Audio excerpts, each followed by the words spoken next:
voids per atom, the number of octahedral voids per atom present in cubic close packed structure कितनी होगी? मतलब cubic close packed structure होगा CCP. CCP को अपन क्या बोलते हैं? एफसीसी। इस क्रिस्टल सिस्टम में अपन को क्या निकालने हैं? ऑक्टाहेड्रल वॉइड्स कैलकुलेट करने एक एटम के अकॉर्डिंग। तो सबसे पहले तो ये बताओ सीसीपी है एफसीसी में जेड की वैल्यू 4 होती है, अपन पढ़ चुके हैं। पर यूनिट सेल रैंक जो होती है वो 4 होती है एफसीसी की। भाई पर यूनिट सेल जो होती है, पर यूनिट सेल कितने एटम्स होते हैं? 4 होते हैं। एक यूनिट सेल में कितने एटम होते हैं? बोलो 4 एटम होते हैं, नहीं होते? एफसीसी या सीसीपी में। क्लियर है नहीं? और हमने कल पिछले वीडियो में देखा था ऑक्टाहेड्रल वॉइड्स जो होती है, ठीक है, ये कहां पाई जाती है? ऑक्टाहेड्रल वॉइड्स कहां पाई जाती है? एट बॉडी सेंटर, एक होती है at edge center. Edge center पर कितनी होती है? 12 एज होते हैं और एक पर कंट्रीब्यूशन 1/4 होता है, तो कितनी होती है? 3। तो 3 और 1 होगी 4। एफसीसी लैटिस में अपन ने ऑक्टाहेड्रल वॉइड्स कैलकुलेट की थी, ध्यान रखो, ठीक है, पिछले वीडियो में कैलकुलेट की थी ऑक्टाहेड्रल वॉइड्स। तो एफसीसी लैटिस में ऑक्टाहेड्रल वॉइड्स कितनी है? 4। और एफसीसी लैटिस में पार्टिकल्स भी कितने हैं? 4। अब इस कॉन्सेप्ट को अगर अपन सिंपल लैटिस में ले जाएंगे, simple cubic close packed structure, ये सिंपल लैटिस में ले जाएंगे बच्चों, तो सिंपल लैटिस में भी क्या आएगी? एससीसी में z = 2 होगी। भाई सिंपल क्यूबिक यूनिट सेल में पार्टिकल्स कितने होते हैं? सॉरी 1 होता है, पार्टिकल 1 होता है, ठीक है ना? तो ऑक्टाहेड्रल वॉइड्स कितनी आएंगी? 1 ही आएगी, 1 ऑक्टाहेड्रल वॉइड आएगी, ठीक है। बीसीसी में पार्टिकल कितने होते हैं? 2 होते हैं, तो ऑक्टाहेड्रल वॉइड कितनी आएगी? 2 ही आएगी। मतलब ऑक्टाहेड्रल वॉइड्स क्या होती हैं? जितने पार्टिकल्स होते हैं, ठीक है, जितने पार्टिकल्स उस क्रिस्टल सिस्टम में होंगे उतनी ही ऑक्टाहेड्रल वॉइड्स होगी। और टेट्राहेड्रल वॉइड्स कितनी होती हैं? टेट्राहेड्रल वॉइड्स होती हैं 2 × z, मतलब जितने पार्टिकल्स होते हैं उसके डबल, या जितनी ऑक्टाहेड्रल वॉइड्स होती हैं उसके डबल। क्लियर हो जाती है ये चीज? आपको एक कॉन्सेप्ट में आप बैठा लो, ठीक है। अब अपन इस पर क्वेश्चन पे स्टार्ट करते हैं।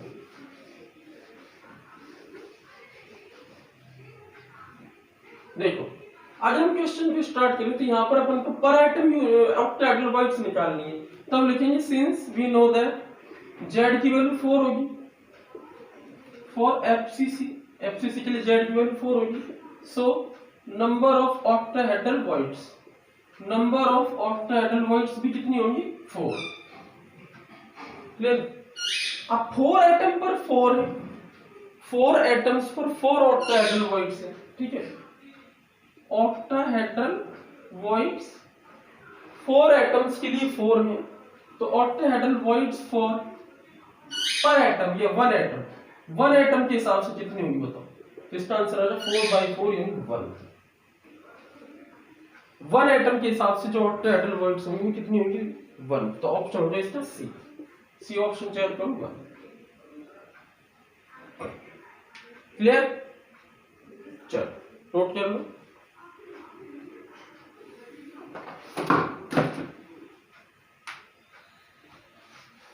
अब देखते हैं second question.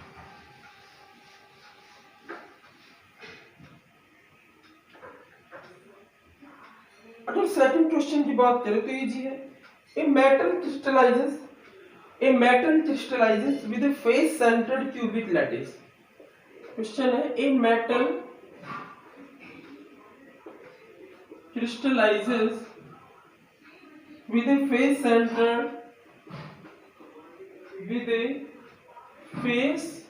centered cubic lattice यानी एफसीसी, एक मेटल एफसीसी एग्जांपल के अंतर्गत आता है, ठीक है। The edge of the unit cell is 400। The edge of the unit cell is 408 picometer. जो यूनिट सेल की एज है यानी किनारे की जो लंबाई ये एज है वो अपने पास 408 picometer. Diameter of the metal, diameter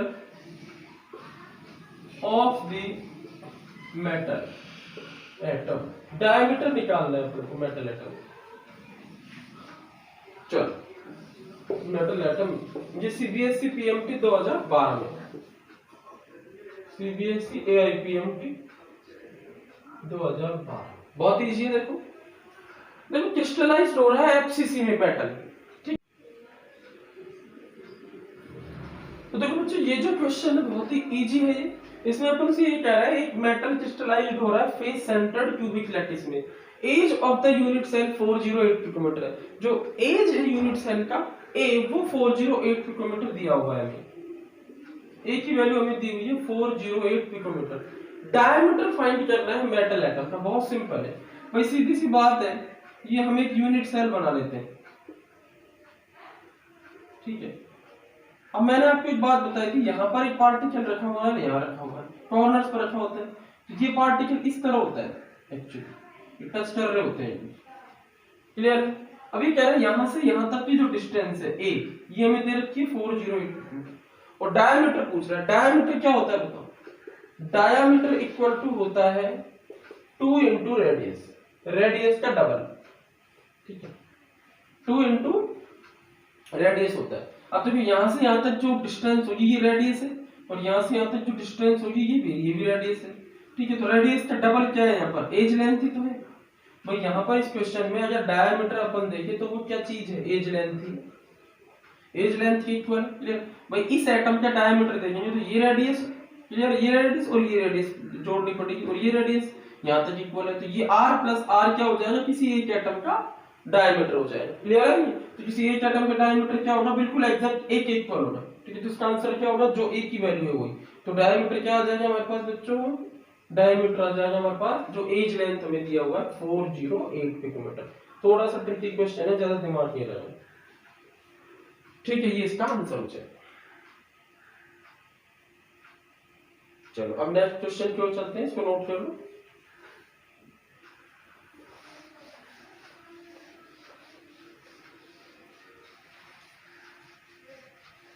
देखो थर्ड क्वेश्चन की अगर अपन बात करें,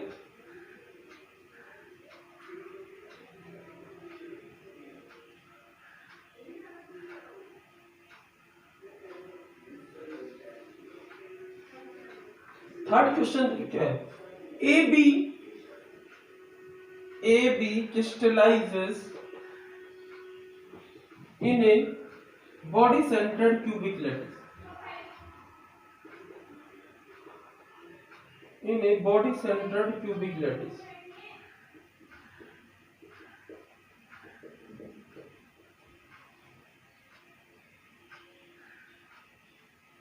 with edge length A,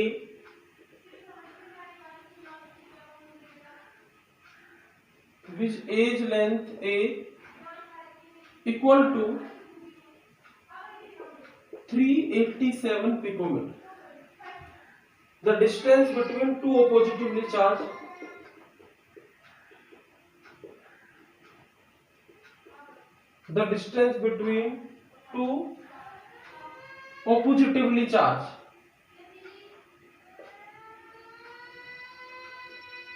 oppositively charged ions in the lattice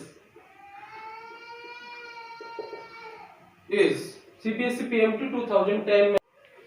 तो देखो जो डिस्टेंस यहाँ पर निकालनी है हमें, दो ऑपोजिटिवली चार्ज्ड आयंस की, ठीक है। इस क्वेश्चन में दो ऑपोजिटिवली चार्ज्ड आयंस की डिस्टेंस निकालनी है, ठीक है। तो इसका सॉल्यूशन जब अपन स्टार्ट करेंगे तो हम लिखेंगे distance between two oppositely charged ions, two oppositely charged ions, दो ऑपोजिटिवली चार्ज्ड आयंस के बीच की डिस्टेंस हमें निकालनी है, और वो हमारी होगी डिस्टेंस 2r। भाई ये एटम है और ये दूसरा एटम है, यहाँ से यहाँ तक की रेडियस r, यहाँ से यहाँ तक की रेडियस r है। तो ये जो डिस्टेंस है ये इन दोनों एटम्स के बीच की, दो पॉजिटिवली चार्ज आयंस के बीच की डिस्टेंस है। तो हमें एक्चुअली में 2r की वैल्यू फाइंड आउट करनी है यहाँ पर, ठीक है। तो इसको देखो कैसे निकालेंगे। 2r से मतलब हमें रेडियस निकाल करके उसको क्या कर देना है, रेडियस निकाली हमने और उसको हमें डबल कर देना है, ठीक है। तो हमको क्वेश्चन पता, एक हमें फॉर्मूला पता है फॉर बीसीसी के लिए, हमने निकाला था बीसीसी के लिए ए और आर के बीच का रिलेशन बताओ, तो ए इक्वल टू होता है 4r अपॉन रूट 2, होता है नहीं होता? तो यहाँ से बच्चों बताओ आर क्या होगा, आर इक्वल टू हो जाएगा हमारा a रूट 2/4, क्या हो जाएगा a रूट 2/4। ठीक है, और यहां से हम निकाल लेंगे 2i। अब इसको अपन क्या कर देंगे, ये तो हो जाएगी रेडियस एटम की, रेडियस ऑफ एटम, इसका अपन डबल कर देंगे, मतलब रेडियस को क्या कर देंगे इसका डबल, तो ये हो जाएगी डिस्टेंस 2r।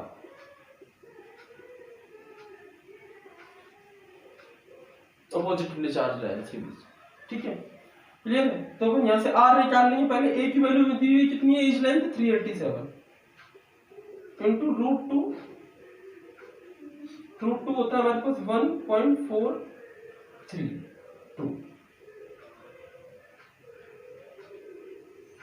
एक डिजिट तक ले लेते हैं, अपॉन 4।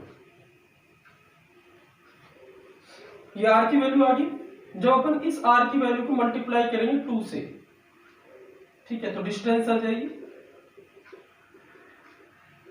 डिस्टेंस क्या आएगी, r की वैल्यू को 2 से मल्टीप्लाई कर देंगे, तो करते हैं, तो ये आ जाएगी हमारे पास डिस्टेंस, ठीक है। ये पूरी जो r की वैल्यू है 387 इंटू ये यहाँ पे रूट 2 की वैल्यू है, रूट 2 की वैल्यू अपॉन नीचे 4, इसको मल्टीप्लाई कर देना है आपको 2 से, ठीक है। तो इसका जो फाइनल आंसर आ गया 2 से 4 कैंसिल आउट हो जाएगा, 2 बचेगा, इसका फाइनल आंसर जो है वो आ जाएगा 335, अप्रॉक्सीमेट है 335 पिकोमीटर। 335 पिकोमीटर के अकॉर्डिंग ऑप्शन कौन सा सही हो जाएगा अपना, बी, ये सही हो जाएगा। नोट कर लो।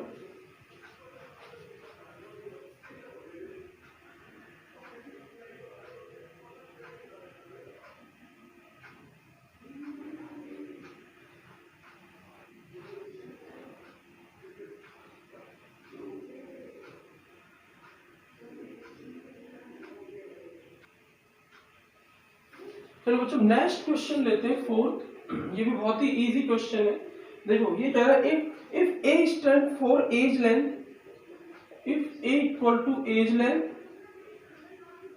बताइए अपन जो एज लेंथ है of the cubic system, simple cubic body centered and face centered, तीनों के लिए, then the ratio of radii of the spheres, ratio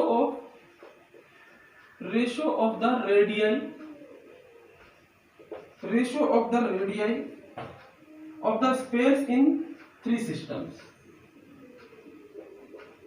of the spares in three cubic systems, जो तीनों क्यूबिक सिस्टम्स होते हैं उनमें हमें रेडियस का रेशियो निकालना है तीनों की। तो सबसे पहले अपन देखते हैं रेडियस की वैल्यू कैसे निकालते हैं। देखो मैं लिख देता हूं फॉर सिंपल क्यूबिक लैटिस, ठीक है, यहां लिख देता हूं FCC face centred cubic lattice, और यहां लिख देता हूं BCC बॉडी सेंटर्ड क्यूबिक। तीनों टाइप की क्यूबिक लैटिस हो गए। सिंपल क्यूबिक लैटिस की बात करें तो यहां पर a की वैल्यू क्या होती है, 2r होती है, यहां a की वैल्यू क्या होती है 4r अपॉन रूट 3, और यहां a की वैल्यू क्या होती है 4r अपॉन रूट 2।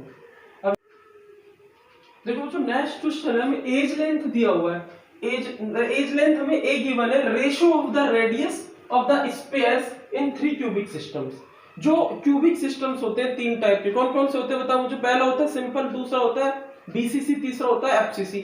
ये तीनों टाइप के जो सिंपल मतलब क्यूबिक सिस्टम्स होते हैं इनके रेडियस का रेशियो निकालना है, मतलब इनके इन सिस्टम्स में एटम्स जो रखे हुए हैं क्यूब्स पे उनका रेडियस निकालना है अपन को, उसका फिर रेशियो लेना है। तो सिंपल क्यूबिक लैटिस के लिए a इक्वल टू 2r होता है, BCC के लिए a equal to 4r upon root 3 होता है, ठीक है, और अगर FCC की बात करते हैं equal to 4r upon root 2 होता है। क्लियर? तो यहां से पहले अपन रेडियस निकाल लेंगे। देखो अब हमको रेडियस का रेशियो लेना है, तो यहां से रेडियस क्या होगी, रेडियस हो जाएगी a/2। यहां रेडियस क्या हो जाएगी बोलो, रेडियस ये सिंपल की रेडियस है, ये रेडियस किसकी है बच्चों FCC की, कितनी हो जाएगी बताओ रूट 3a/4, और यहाँ रेडियस किसकी निकल के आएगी बच्चों, सॉरी ये BCC की, और यहाँ रेडियस निकल के आएगी FCC की। और ये कितनी होगी √2a/4। अब इनका रेशो ले लो सिंपल, ठीक है। तो अपन रेशो लेंगे a/2 is ratio √3a/4 is ratio √2a/4। Clear? तो देखो इसको अपन लिख सकते हैं, अपन इसको सिंप्लीफाई करके लिख सकते हैं आगे। देखो कैसे, a/2 √3a/4। क्लियर है? और √2a/4 को कैसे सिंप्लीफाइड करेंगे, देखो हम ऐसे लिख सकते हैं √2a/4 को लिखेंगे 2 × 2। अब जरा याद करो, पिछले वीडियो में मैंने आपको बताया था √2 × √2 ये 2 के इक्वल होता है कि नहीं होता भाई? √2 × √2 क्या होता है? √4 और √4 = 2 ही तो होता है। तो अपन ने 2 × 2 लिखा, तो एक 2 की जगह हम क्या लिख देंगे, सिंस वी नो दैट 2 = 2 होता है √2 × √2। क्लियर? तो हम एक 2 की जगह लिख देंगे √2। तो ये हमारे पास क्या हो जाएगा a/2 √3a/4 और यहाँ लिख देंगे √2a/ इस 2 की जगह लिख देते हैं √2 × √2 और ये 2 पहले से, ये √2 से √2 ये कैंसिल हो गया, तो हमारे पास बचा a/√2 × 2। ये है इसका फाइनल आंसर, a/√2 × 2। और ऐसा हमें ऑप्शन में दिख रहा है फर्स्ट में, तो इसका ए होगा आंसर। नोट कर लो इसको, बहुत ही सिंपल है, रेशो निकालना था।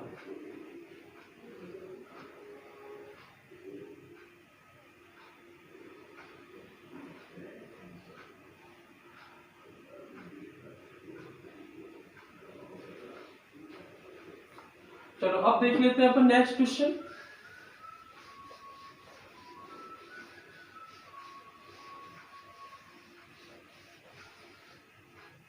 देखो next question, percentage of free space in a body centered cubic unit cell is. BCC के अंदर परसेंटेज ऑफ फ्री स्पेस बताना है। बीसीसी में परसेंटेज ऑफ फ्री स्पेस बताना है। परसेंटेज ऑफ फ्री स्पेस बहुत इजी है, एम्प्टी स्पेस। फ्री स्पेस मतलब एम्प्टी स्पेस। तो देखो हमने कल जो पिछले वीडियो में पैकिंग फ्रैक्शन निकाला था, तो हमने बताया था पैकिंग एफिशिएंसी और पैकिंग फ्रैक्शन। पैकिंग एफिशिएंसी कैसे निकालते हैं? पैकिंग एफिशिएंसी का फॉर्मूला होता है volume occupied by atom, volume occupied by atoms in unit cell. In unit cell में जितने भी एटम्स हैं उन्होंने जितना वॉल्यूम ऑक्यूपाई किया है upon total volume of unit cell, total volume of unit cell. ये पैकिंग फ्रैक्शन होता है। इसको 100 से मल्टीप्लाई कर देते हैं तो पैकिंग एफिशिएंसी आ जाती है। ठीक है, इसको जब अपन ने सॉल्व किया था सबको, volume occupied by atoms in unit cell, ये कैसे निकालते हैं? Number of atoms z into एक एटम का वॉल्यूम, तो जितने एटम्स है उनका वॉल्यूम बन जाएगा z into 4/3 pi r cube. Total volume of unit cell a cube होता है इनटू 100 कर देंगे। क्लियर है? a जो है यहाँ पर a, ये एज लेंथ है किसके लिए? एज लेंथ हमारे पास कौन सा? BCC system, BCC unit cell है। ठीक है, तो बीसीसी के लिए a की वैल्यू क्या होती है बताओ? 4r/√3 होती है। ठीक है, यहाँ पर अपन उसको पुट करके सबको जब सॉल्व करेंगे तो हमारे पास जो आंसर आया था वो बच्चों कितना आया था? पैकिंग फ्रैक्शन आया था 0.68 और पैकिंग एफिशिएंसी 68% आई थी। ये हमारे पास पैकिंग एफिशिएंसी मतलब ये भरा हुआ स्थान है, ऑक्यूपाइड स्पेस है। हमें कौन सा निकालना है? Empty space. तो एम्प्टी स्पेस का फॉर्मूला क्या होगा? जो एम्प्टी स्पेस निकलेगा वो निकलेगा 100 minus packing efficiency, that means 100 minus 68%, that means 32% इसका आंसर है। नोट कर लो, ऑप्शन नंबर ए इसका answer.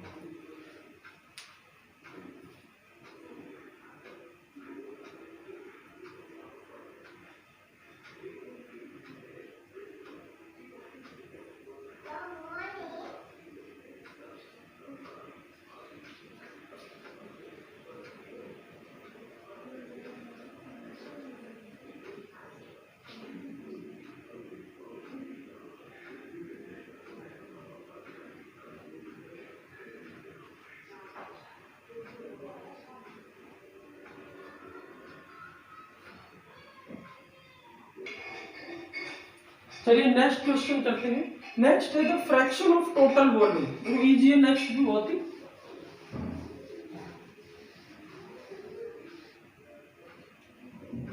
The fraction of total volume, मैं लिख देता हूं, the fraction of total volume occupied by the atoms present in a simple cube, by the atoms present in a simple cube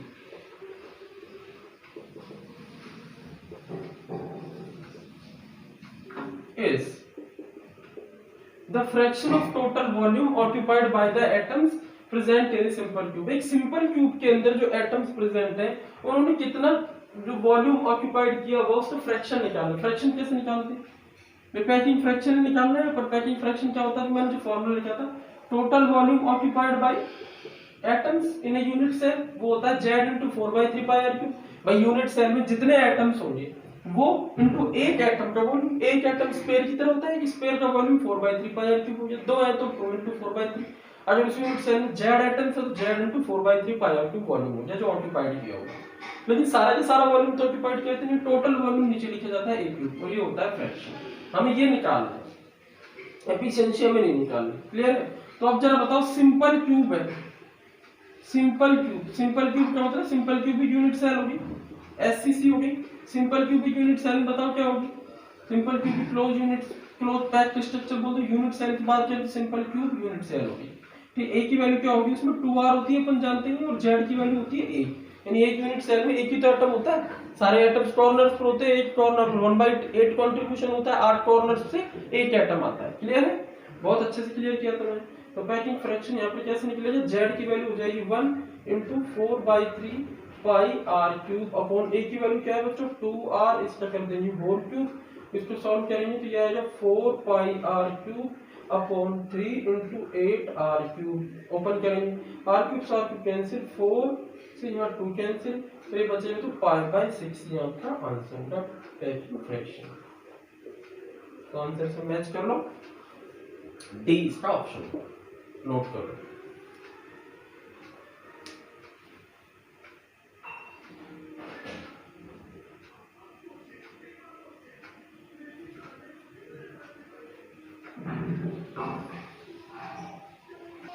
देखो अब अपन बात करते हैं बच्चों नेक्स्ट क्वेश्चन की।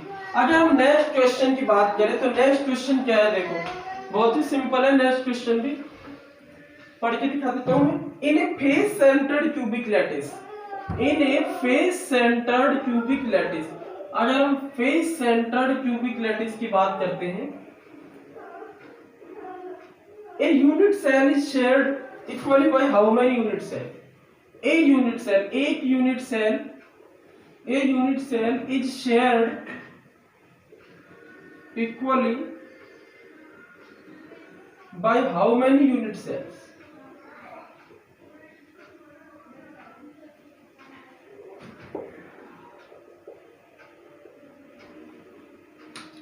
अगर हम एक यूनिट सेल की बात करें तो वो यूनिट सेल आसपास और कितने यूनिट सेल में शेयर्ड रहती है खुद को मिला के, तो इसका आंसर कितना होगा बेटा? 8। कोई भी यूनिट सेल है, जैसे हम ये बना देते हैं, ठीक है, वो इस खुद के अलावा और 7 जगह अपने आप को टच करती है। देखो राइट में करेगी, ऊपर करेगी, फिर राइट वाले के ऊपर करेगी, तो ये भी इसके टच में रहेगी 4, और 4 इसके पीछे होगी, तो ये इस तरह से 8 आता है इसका आंसर। थोड़ा इमेजिनेबल चीज है, 3 डायमेंशनली सोचना पड़ेगा इसमें अपन को।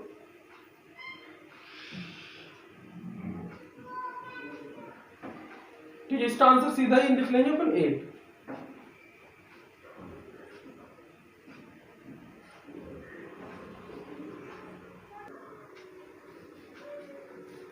देखो नेक्स्ट क्वेश्चन और भी इजी है यहाँ पर। नेक्स्ट क्वेश्चन की अगर अपन बात करें, total volume of 8 atoms, total volume of atoms in FCC unit cell, ये बता दी। एफसीसी यूनिट सेल यानी face centred cubic unit cell में टोटल एटम जितने भी हैं उनका वॉल्यूम बता दो, टोटल जितने भी एटम्स है। तो हमें पता है बहुत ही सिंपल है, ठीक, बहुत ही सिंपल है। इन एफसीसी टोटल पार्टिकल से टोटल एटम्स कितने होते हैं बताओ? Z इक्वल टू 4 होते हैं, और वॉल्यूम ऑफ 1 एटम या 1 स्फीयर का वॉल्यूम कितना होता है? 4/3πr³। तो 4 एटम्स का वॉल्यूम क्या होगा? टोटल वॉल्यूम, टोटल वॉल्यूम क्या हो जाएगा? Volume of 4 atoms. Volume of 4 atoms. तो क्या होगा, एक एटम का वॉल्यूम कितना है 4/3 पाई आर क्यूब इंटू 4। क्लियर है, 4 से इसको अपन मल्टीप्लाई कर देंगे तो ये हमारे पास हो जाएगा 16 पाई आर क्यूब अपॉन 3। ये इसका आंसर। ऑप्शंस में 16 पी लिखा हुआ, पी नहीं है वो पाई है, तो ऑप्शन नंबर सी होगा। इसको नोट करो।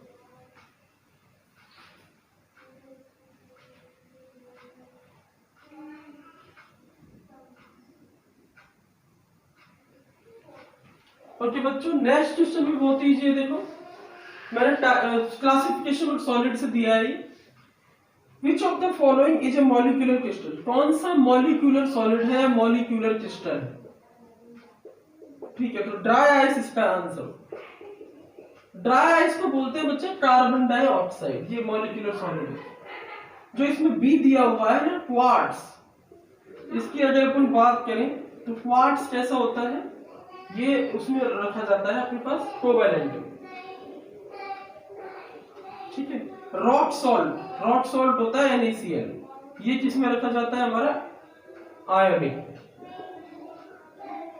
और जो लास्ट है डायमंड, वो भी किसमें रखा जाता है कोवैलेंट, ये भी कोवैलेंट। तो इसका आंसर क्या होगा हमारा ड्राई आइस। ये मॉलिक्यूलर सॉलिड, ये मॉलिक्यूलर क्रिस्टल होता है।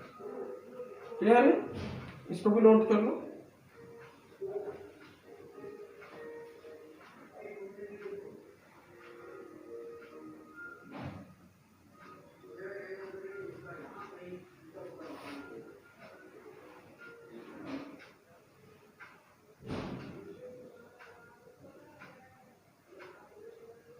देखो अब देख लेते हैं नेक्स्ट क्वेश्चन। नेक्स्ट क्वेश्चन जो हमारा है, the edge length of a face centred cubic cell of ionic substance is 508 picometre, radius of the cation is 110 picometre. तो ये जो क्वेश्चन है ये रेडियस रेशियो से है, radius of cation and radius of anion से रिलेटेड क्वेश्चन है। ठीक है, तो इसको अपन बाद में देखेंगे। ये अभी आज का मैं जो लेक्चर स्टार्ट करूंगा उसके बाद ही क्लियर हो जाएगा, समझ में आ जाएगा। लास्ट क्वेश्चन देख लेते हैं, बहुत ही इजी है। Percentage of free space in cubic closed packed structure. Percentage of free space जो है cubic closed packed structure CCP में, in body centered and body centred में, यानी CCP में और BCC में, इन दोनों में आपको फ्री स्पेस बताना है, परसेंटेज बताना है फ्री स्पेस का। तो जो CCP या FCC में जो ऑक्यूपाइड स्पेस होता है वो 72% होता है, तो फ्री स्पेस कितना बचा, सॉरी 74% होता है। तो इसमें फ्री स्पेस, पैकिंग एफिशिएंसी लिख दो। यहाँ पैकिंग एफिशिएंसी CCP कितनी बताई थी मैंने 74% और BCC की 68%। तो एम्प्टी स्पेस बताओ कितना होगा। तो एम्प्टी स्पेस यहाँ कितना बच गया, 100 में से सब्ट्रैक्ट कर दो 26% और यहाँ कितना बच गया 32%। तो 26 और 32 इसका आंसर है, यानी डी।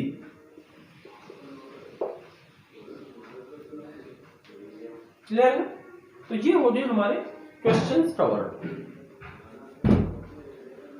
तो अब जो टॉपिक हमारा चल रहा था उसको अपन थोड़ा सा कंटिन्यू कर देते हैं। देखो मैंने लास्ट लेक्चर में आपको वॉइड्स के बारे में डिस्कशन किया था। ठीक है, तो मैं आपको ये बता देता हूँ वॉइड्स के बारे में वापस से। जो वॉइड्स होती है हमारी किसी भी क्रिस्टल सिस्टम में, वो 2 टाइप की होती है। वॉइड्स कितने टाइप की होती है, 2 टाइप की होती है। ए टेट्राहेड्रल वॉइड्स और बी हमारे पास होती है ऑक्टाहेड्रल वॉइड्स। ए होती है टेट्राहेड्रल वॉइड्स और बी हमारे पास होती है ऑक्टाहेड्रल वॉइड्स। अगर हम बात करें टेट्राहेड्रल वॉइड्स, ठीक है, तो इसमें आपको ध्यान रखना है, कल अपन ने FCC सिस्टम के लिए निकाला था कि जितने नंबर ऑफ एटम्स होते हैं किसी सिस्टम के अंदर उससे डबल टेट्राहेड्रल वॉइड्स होती है। FCC में नंबर ऑफ एटम्स 4 होते हैं, लेकिन जो वॉइड्स होती है वो डबल 8 आती है। क्लियर, जबकि ऑक्टाहेड्रल वॉइड्स उतनी होती है जितने एटम्स होते हैं। FCC के अंदर एटम्स कितने होते हैं 4 और वॉइड्स भी होती हैं 4 ऑक्टाहेड्रल वॉइड्स। ठीक है, तो जनरल सी बात है टेट्राहेड्रल वॉइड्स कितनी होंगी, तो इसके लिए सीधी सी बात ये है Z की जो वैल्यू यानी total number of particles, total particles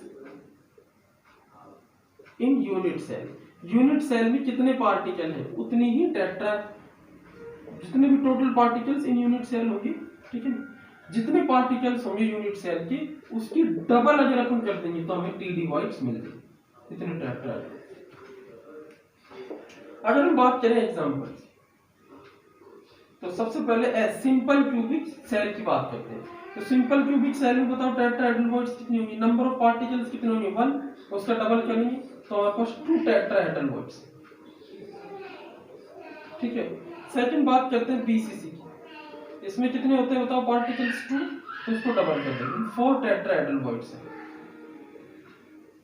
अगर अपन बात करें थर्ड एफसीसी, ठीक है, तो एफसीसी में पार्टिकल्स होते हैं 4 और उसका डबल कर देंगे 8 टेट्राहेड्रल वॉइड्स, मतलब जितने पार्टिकल्स होंगे उतने उसके डबल वॉइड्स होंगे टेट्राहेड्रल वॉइड्स। अगर अपन बात करते हैं सेकंड टाइप के वॉइड ऑक्टाहेड्रल वॉइड्स, ठीक है, तो ऑक्टाहेड्रल वॉइड्स में आपको क्या याद रखना है, टोटल पार्टिकल्स के बराबर होंगी, total particles in unit cell, जितने भी पार्टिकल्स यूनिट सेल में दिखाई दे रहे हैं बस उसी के बराबर हो जाएंगी ऑक्टाहेड्रल, डबल वगैरह निकलेगी।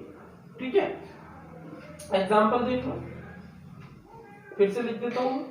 सबसे पहले सिंपल क्यूबिक क्लोज सेल के लिए, फिर बॉडी सेंटर्ड यूनिट सेल के लिए और third face centered unit cell. इन तीनों के लिए अगर अपन देखेंगे कि कितनी ऑक्टाहेड्रल वॉइड्स है, तो जितने पार्टिकल्स हैं, यहाँ पर 1 पार्टिकल होता है, यहाँ पर 2 पार्टिकल होते हैं, यहाँ पर 4 पार्टिकल होते हैं पर यूनिट सेल। ये पार्टिकल होते हैं एक यूनिट सेल में, एक में 2 और यहाँ एक में 4 पार्टिकल, इतनी ही हमारे पास ऑक्टाहेड्रल वॉइड्स होंगी।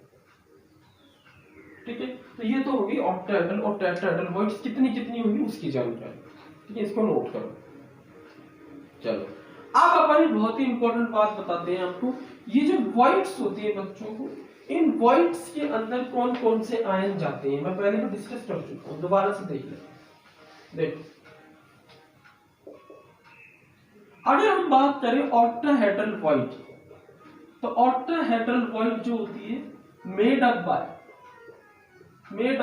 6 पार्टिकल्स, 6 पार्टिकल्स या 6 स्पेस जो होते हैं इस तरह से, 6 पार्टिकल या 6 स्पेयर जो होते हैं, ये 3 हो गए एक लेयर के और ये 3 हो गए दूसरे लेयर। 3 नीचे वाले लेयर के 3 पार्टिकल है, नीचे वाले लेयर के 3 पार्टिकल देखो इस तरीके से ट्रायंगल बना रहे हैं, ध्यान से देखो इस तरीके अब ट्रायंगल बना रहे, और ऊपर वाले लेयर के 3 पार्टिकल देखो इस तरीके का ट्रायंगल बना रहे, इस तरीके का ट्रायंगल, इस तरीके, तो कुछ इस तरह दिखेगा। अब अपन इस कॉर्नर को इस कॉर्नर से मिला देंगे, तो ये एटम्स ही तो है 1 2 3 4 5 और ये 6, क्लियर है, और इनको इससे मिला दें अपन, तो ये हमारे पास क्या बन गया बताओ, ये ऑक्टाहेड्रॉन, ये ऑक्टाहेड्रल स्ट्रक्चर। ठीक है, और यहाँ पर है हमारे पास एक वॉइड, बीच में एक वॉइड है, देखो उस वॉइड को कितने एटम्स ने घेर रखा है, 1 2 3 4 5 6 एटम्स ने घेर रखा है, और ये ज्योमेट्री बना रहे हैं ये एटम्स, वो है ऑक्टाहेड्रल ज्योमेट्री। ऑक्टाहेड्रल का मतलब होता है 8 फेस, 4 फेस ऊपर होते हैं, 4 फेस नीचे होते हैं। ठीक है, तो इस वॉइड को बोलते हैं अपन ऑक्टाहेड्रल वॉइड, क्लियर। तो ऑक्टाहेड्रल वॉइड जो होती है वो 6 पार्टिकल से मिलकर बनी होती है, तो साइज में बड़ी होती है ये वॉइड, जबकि टेट्राहेड्रल वॉइड्स 4 ही पार्टिकल से मिलकर बनी होती है, तो वो साइज में छोटी होती है। तो made up by 6 particles, clear है। सो वॉइड इज लार्ज, बड़ी होती है, लार्ज इन साइज। ठीक है, अच्छा, और कैटायन और एनायन की अगर अपन बात करें, तो कैटायन और एनायन में से कौन सा आयन जनरली बड़ा होता है, एनायन बड़ा होता है, सब जानते हैं। तो एनायन जो होता है वो बड़े साइज का होता है, और वो हमेशा ऑक्टाहेड्रल वॉइड्स जनरली कवर करता है।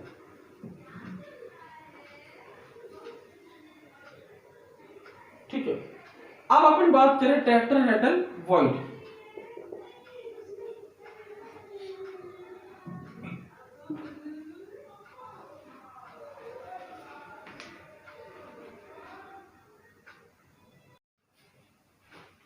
देखो, अगर अपन बात करते हैं टेट्राहेड्रल और ऑक्टाहेड्रल वॉइड्स की, ठीक है, तो यहाँ पे ये ध्यान रखना है, ऑक्टाहेड्रल वॉइड्स ऐसी वॉइड होती है जो 6 पार्टिकल से मिलकर बनी हुई होती है। ठीक है, 6 पार्टिकल से मिलकर बनी हुई होती है। देखो इस तरह से, ये एक पार्टिकल, ये दूसरा पार्टिकल, ये तीसरा पार्टिकल। ठीक है, ये 3 पार्टिकल क्या मिला बना रहे हैं, एक लेयर में प्रेजेंट है, ये अप ट्रायंगल बना रहे हैं, अपवर्ड ट्रायंगल। ठीक है, इस तरीके का ट्रायंगल बनाते हैं, समझ में आ रहा है। और जो बाकी के 3 पार्टिकल्स होंगे जो इस वॉइड को कवर करेंगे वो दूसरी लेयर के होंगे। देखो एक यहाँ होगा, एक यहाँ होगा, एक यहाँ होगा, ये 3 पार्टिकल्स बना रहे डाउनवर्ड ट्रायंगल, इस तरीके का ट्रायंगल। अब इनको अगर अपन मिला देते हैं इन पॉइंट्स को तो ये बन जाता है एक ऑक्टाहेड्रल फील्ड। ठीक है, जहां पर कितने पार्टिकल हैं, 6 पार्टिकल हैं इस तरह से, और बीच में खालिस्तान है, एम्प्टी स्पेस यानी वॉइड है। ठीक है, ये इसे बोलते हैं ऑक्टाहेड्रल वॉइड, ये साइज में बड़ी होती है। क्लियर है? चलो अगर अपन बात करें टेट्राहेड्रल वॉइड की, तो टेट्राहेड्रल वॉइड होती है मेड अप बाय 4 पार्टिकल्स, तो इसीलिए साइज में छोटी होती है। देखो 1 2 3 पार्टिकल एक लेयर के, और ये चौथा पार्टिकल ऊपर वाली लेयर से आता है, और इनके जब अपन पॉइंट्स को मिलाते हैं तो इस तरीके की अपन को टेट्राहेड्रल वॉइड मिलती है। ठीक है, 4 पार्टिकल्स है, made up by 4 particles, so void is small.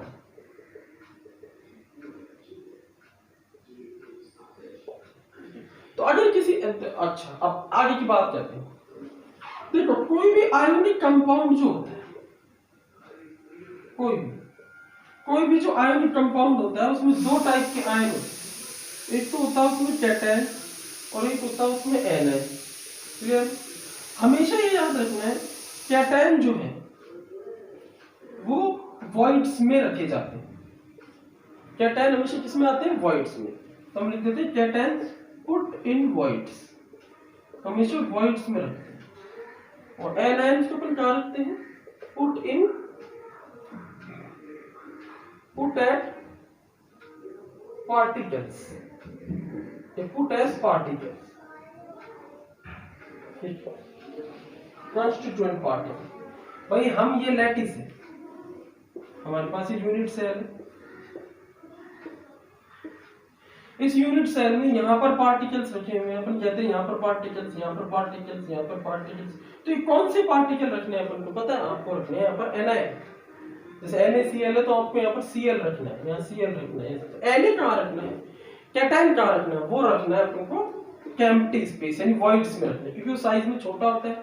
और वॉइड्स जो होती हैं, चाहे टेट्राहेड्रल हो चाहे ऑक्टाहेड्रल हो, ये ओवरऑल साइज में छोटी होती है। इन दोनों में ऑक्टाहेड्रल बड़ी हो सकती है, बड़ी होती है, लेकिन वैसे ओवरऑल वॉइड्स छोटी होती है साइज में। क्लियर? तो एनायंस को अपन को कहाँ रखना है? बोलो, एनायंस को रखना है मेन पार्ट पोजीशंस पर, पार्टिकल्स की पोजीशन, और कैटायन को कहाँ रखना है? वॉइड्स में रखना है, एम्प्टी स्पेस में रखना है। क्लियर है? अच्छा, फिर यही कहाँ हुई? सपोज करो आपके पास 2 टाइप के कैटायन है, किसी आयनिक कंपाउंड में 2 टाइप के कैटायन है, तो 2 टाइप के कैटायन में एक कैटायन छोटा है, एक कैटायन बड़ा है। तो कैटायन को तो वॉइड में रखना है, तो छोटे कैटायन को रखेंगे टेट्राहेड्रल वॉइड में, बड़े कैटायन को रखेंगे ऑक्टाहेड्रल वॉइड में, रखेंगे वॉइड में। और एनायन जो होगा वो हमेशा कहाँ रखा जाएगा? मेन लोकेशंस पर, जिनको अपन बोलते हैं लैटिस पॉइंट्स पर रखा जाएगा। क्लियर हो गया? जहां पर पार्टिकल रखते हैं तो वहां अपन को एनायन रखना है। चलो एक बार नोट कर लो इसको। अच्छा, इस सब चीज का फायदा क्या होने वाला है?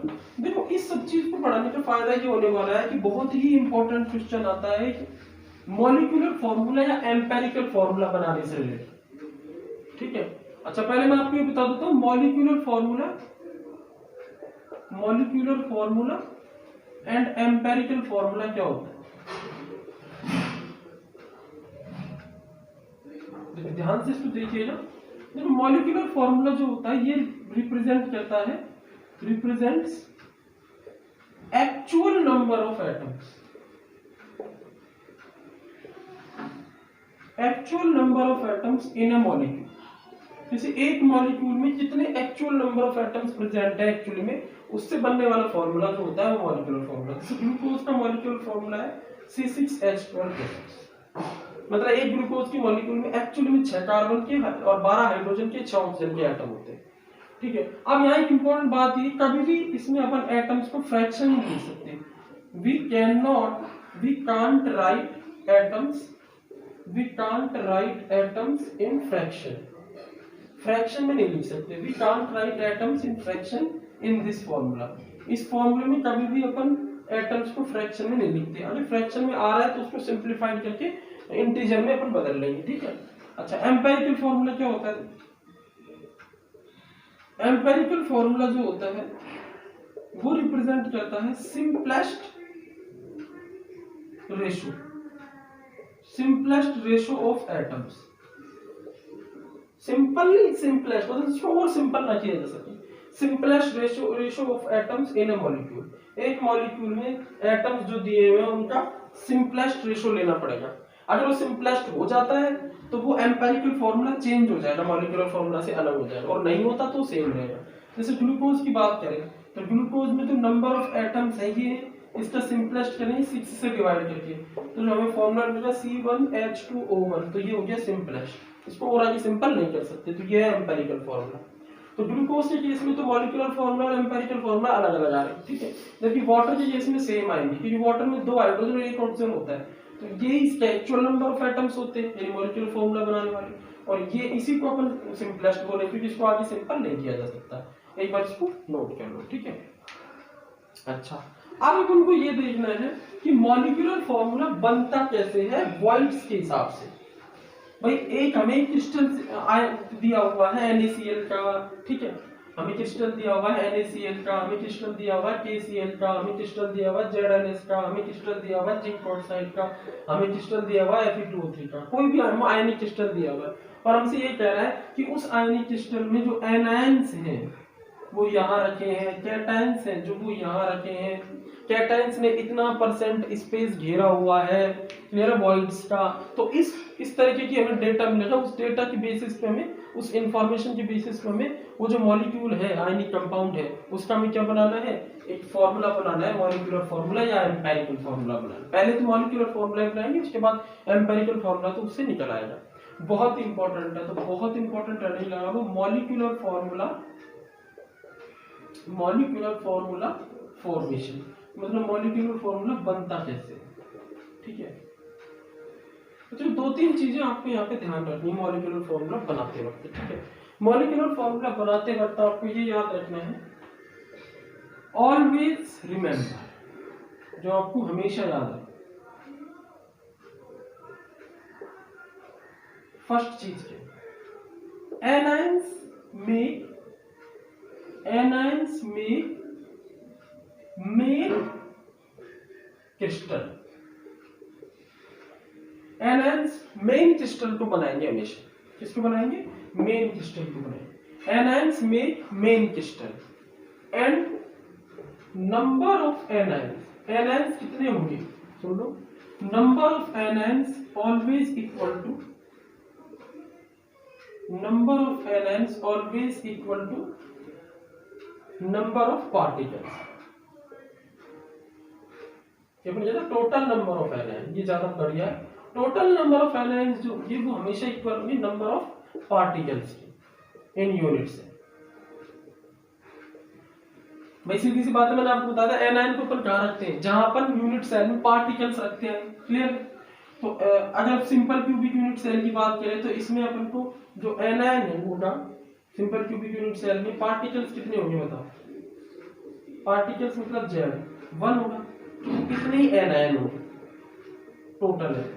अगर हम बात करें BCC की तो BCC में पार्टिकल 2 होंगे, इतने ही एनायन होंगे, ठीक है। अगर हम बात करें FCC की तो पार्टिकल 4 होंगे, उतने ही एनायन होंगे, टोटल एनायन, क्लियर। ये अपन को पता होना चाहिए पहली चीज। सेकंड चीज हमें क्या करनी है, कैटायन जो है ना होंगे हमारे, कैटायन हमेशा वॉइड्स में, cation always be put in voids, cations को हमेशा वॉइड्स में लिखेंगे, and according to data, data है क्वेश्चन के अकॉर्डिंग हमें जो कैटायन दिए होंगे उनको अपन सेट करेंगे एनायन के रेशियो के साथ, and according to data we set ratio of cations and anions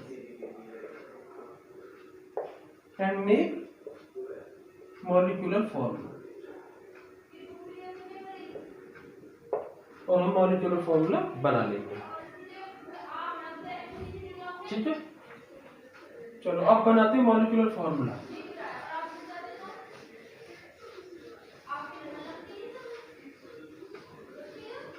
question किससे चलेंगे, ध्यान दो, a FCC system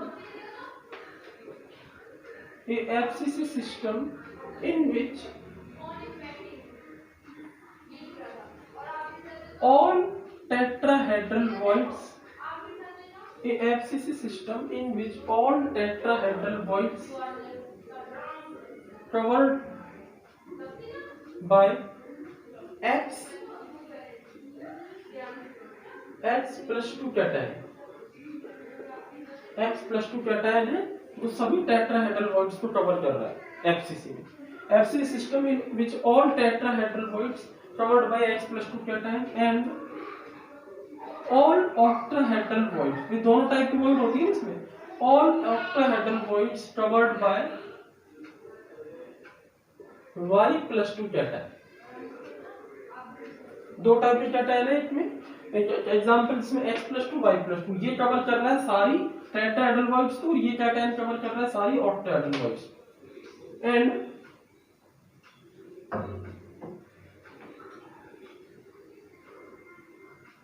anion of this system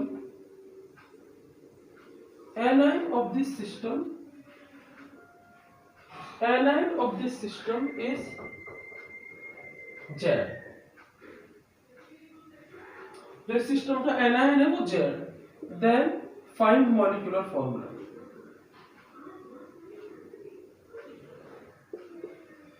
हमें मॉलिक्यूलर फॉर्मूला बताना है, ठीक है. तो कैसे करेंगे? एक्स वाई और जेड से मिलकर बना हुआ फॉर्मूला एक्स वाई और जेड. एक्स वाई जेड एक ऐसा कंपाउंड जिसमें एक्स टाइप का कैटायन है, वाई टाइप का कैटायन है और जेड टाइप का है. कैटायन आगे लिखते हैं इसलिए आगे लिख दिए दोनों, और जेड एनायन के पीछे लिखते हैं. इन तीनों से एक फॉर्मूला बनेगा. तो वो कैसे बनाना है? सीधी सी बात है, जो डाटा दिया हुआ अपन केवल लिखते हैं. एफसीसी सिस्टम है तो एफसीसी के अंदर बताओ क्या होता है? टोटल पार्टिकल होते हैं जेड की वैल्यू 4. जितने पार्टिकल्स होंगे उतने ही क्या होंगे? एनायन. एक काम करते हैं, ए कर देते हैं, एनायन ए कर देते हैं, जेड से कंफ्यूजन होगा, ठीक है. तो हमारे पास जो एक्स वाई और ए किस टाइप का आयन कंपाउंड मिलेगा? एक्स वाई ए, जिसमें एक्स वाई कैटायन और ए एनायन. अब टोटल पार्टिकल्स एफसीसी में होते हैं जेड, और मैंने आपको बताया था जितने पार्टिकल्स होंगे उतने ही एनायन होते हैं सिस्टम में. अरे जितने पार्टिकल्स होंगे उतने ही तो एनायन रखेंगे अपन. कैटायन तो वॉइड्स में रखेंगे, एनायंस मेन पॉइंट्स पर रखेंगे, तो लोकेशन पॉइंट्स पर, कॉर्नर्स पर. जैसे एफसीसी में कहां रखेंगे? एनायंस को कॉर्नर्स पर और फेस के सेंटर पर. बीसीसी में कहां रखेंगे? कॉर्नर्स पर और दो अपोजिट फेस पर. और सिंपल में कहां रखेंगे? सिर्फ कॉर्नर्स पर. किसको? एनायन को. कैटायन को जो वॉइड्स से वहां रखेंगे, वॉइड्स में रखेंगे. वॉइड्स का साइज छोटा होता है, कैटायंस का भी साइज छोटा होता है, इसलिए, ठीक है. यहाँ दो टाइप के कैटायन है. एक्स कैटायन बहुत छोटा है, वाई कैटायन बड़ा है. तो एक्स कैटायन को टेट्राहेड्रल वॉइड में रख दिया और वाई कैटायन को ऑक्टाहेड्रल वॉइड में रख दिया, ठीक है. तो जेड की वैल्यू 4 है, तो एनायन कितने होंगे? तो एनायन होंगे हमारे पास 4. जेड की वैल्यू 4 है, एनायन कितने होंगे? 4. चलो एनायन हमारे पास 4 मिल गए, यानी हमारे पास ए की वैल्यू आ गई 4. एनायन कितने हो आगे हमारे पास 4. अब हमें कैटायन निकालने, ठीक है. अब देखो टेट्राहेड्रल वॉइड्स कितनी होंगी वो पता लगा. तो टेट्राहेड्रल वॉइड मैंने आपको बताया था जितने पार्टिकल्स होते हैं उसकी डबल होती है, 2 into z यानी 2 into 4, यानी टेट्राहेड्रल वॉइड्स होंगी 8. अब ये कह रहा है ऑल टेट्राहेड्रल वॉइड्स कवर, जितनी भी है वो नहीं बता रहा क्योंकि वो भी पता होनी चाहिए. जितनी भी है वो सब कवर कर रहा है x plus 2, यानी कि 8 टेट्राहेड्रल वॉइड्स है, 8 को कवर कर रहा है x plus 2. तो इसका मतलब क्या हो गया? 8 वॉइड्स में 8 कैटायन रखे होंगे तभी 8 कवर्ड हो रहे हैं कंप्लीट. इसका मतलब x plus 2 कैटायन कितने हैं? 8. क्लियर हो गया? अच्छा, y plus 2 कैटायन सभी ऑक्टाहेड्रल वॉइड्स में वो भी कवर हो रहे हैं, ठीक है. तो ऑक्टाहेड्रल वॉइड्स क्या होती है बता दो मुझे. यहां से तो हमने x plus 2 निकाल लिया. अब ऑक्टाहेड्रल वॉइड्स कितनी होती है? जितने पार्टिकल्स होते हैं बताया था. पार्टिकल्स है हमारे पास 4, तो ऑक्टाहेड्रल वॉइड्स y plus 2 जो होंगी वो 4 होंगी. वो चारों की चारों कवर्ड है, all covered by y plus 2. चारों की चारों कवर्ड है y plus 2 से, तो y plus 2 की वैल्यू भी 4 है, यानी 4 y plus 2 कैटायन है. x plus 2 कैटायन 8 है, एक यूनिट सेल में एफसीसी में, ठीक है. और एनायन 4 है. तो अब बन जाएगा फॉर्मूला, इधर बन. तो बनाते हैं molecular formula. Molecular formula actual number of atoms को रिप्रेजेंट करेगा, ध्यान देना. देखो x लिख दिया, y लिख दिया और z लिख. अब करना क्या आपको? इनके नीचे इनके नंबर लिख देना. x कितने बताओ? 8, तो 8 लिख दिया. y कितने बताओ? 4, तो 4 लिख दिया. z कितने बताओ? नहीं a एनायन है, z नहीं. a कितने? 4, तो ये 4 लिख दिया. तो ये हो गया इसका मॉलिक्यूलर फॉर्म. क्या हो गया इसका मॉलिक्यूलर फॉर्म? अच्छा, अगर इसका एम्पिरिकल फॉर्मूला निकाले तो क्या होगा बताओ? सिंपल कर दो इसको. ठीक है, सिंपली किससे हो जाएगा 4 से, तो हो जाएगा x2 y1 और a1, ये इसका एम्पिरिकल फॉर्मूला है। इस तरह से अपन इस टाइप के क्वेश्चंस को प्रोवाइड नोट करें।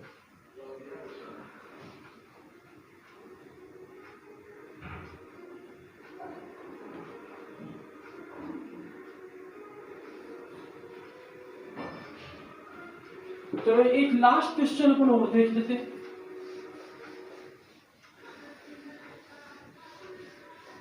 देखो लास्ट क्वेश्चन की अगर अपन बात करें तो एक लास्ट क्वेश्चन और देख लेते हैं अपन। ए बीसीसी सिस्टम है x+2 कैटायन या x कैटायन। एक बीसीसी सिस्टम में x cation which occupies half of tetrahedral bonds। एक बीसीसी सिस्टम में X कैटायन है जो ऑक्यूपाई करता है half of tetrahedral bonds and half of tetrahedral bonds and half of octahedral bonds. Octahedral bonds जितनी भी है उनकी हाफ कवर कर रहा है और टेट्राहेड्रल बॉन्ड्स जितनी भी है उनकी हाफ कवर कर रहा है।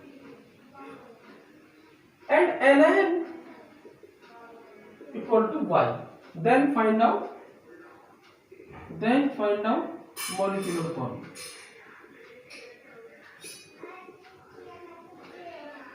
एंड एम्पिरिकल फॉर्मूला बता दो, मॉलिक्यूलर एंड एम्पिरिकल फॉर्मूला हमें बता दो। फिर बहुत ही सिंपल है, स्टार्ट करते हैं।